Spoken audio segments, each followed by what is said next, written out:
Isokado. Isiagware.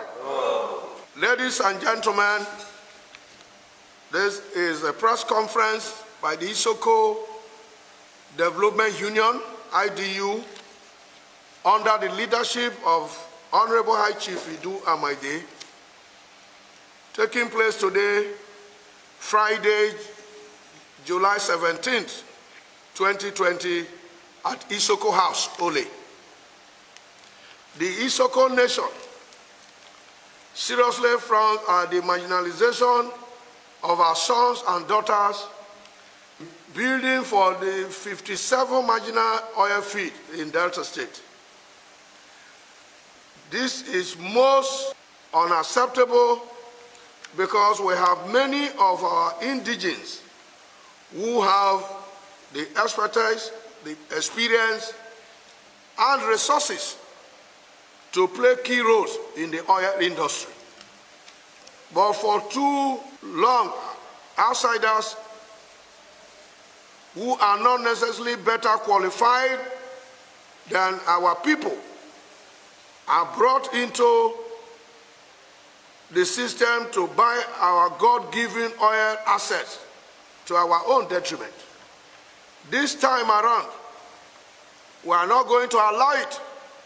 Enough is enough of this injustice.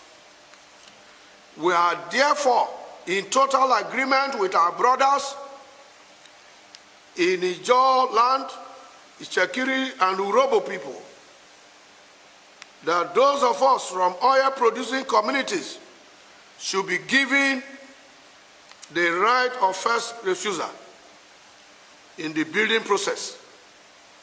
We therefore call on federal government to discontinue any action to the contrary. The Isoko people are giving the government 2 weeks ultimatum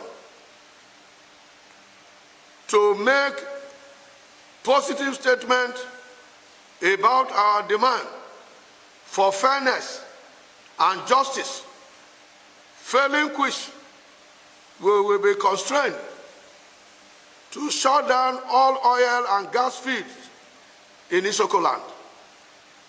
We cannot continue to allow our people to wallow in poverty, all because we are denied our birthright to benefit from our God-given gold mine.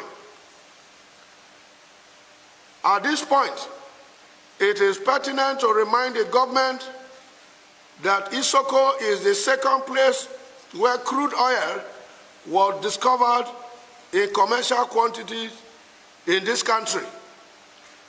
That was at Uzere in 1958, soon after the first one at Olobiri in Bayelsa State. Currently, the Isoko crude oil contributes about 19% to the total output of the production quota of Delta State. Isoko ethnic nation has 8 oil fields, namely Uzere East, Uzere West, Oroni, Ogini, Ole, Olomoro, Owe, Ajib field at Iri, Ole, which extend to our Isoko communities in Osekwenike, Okubu Isoko Kingdom, in Sagbama local government area of Bayelsa State.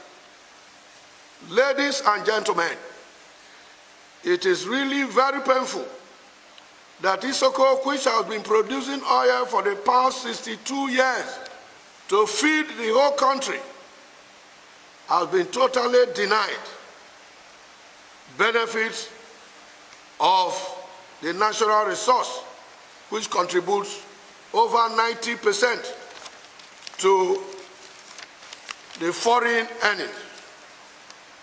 The main reason is because we have always preferred to toe the path of peace instead of violence. It is rather unfortunate that the government only compensates violence and neglect peacemakers like us.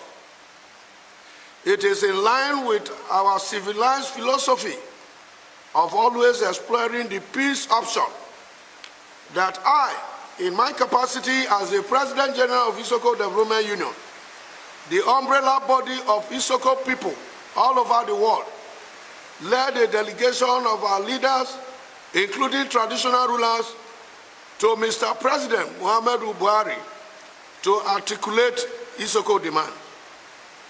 We want to use this opportunity to once again express our appreciation to Mr. President for his warm reception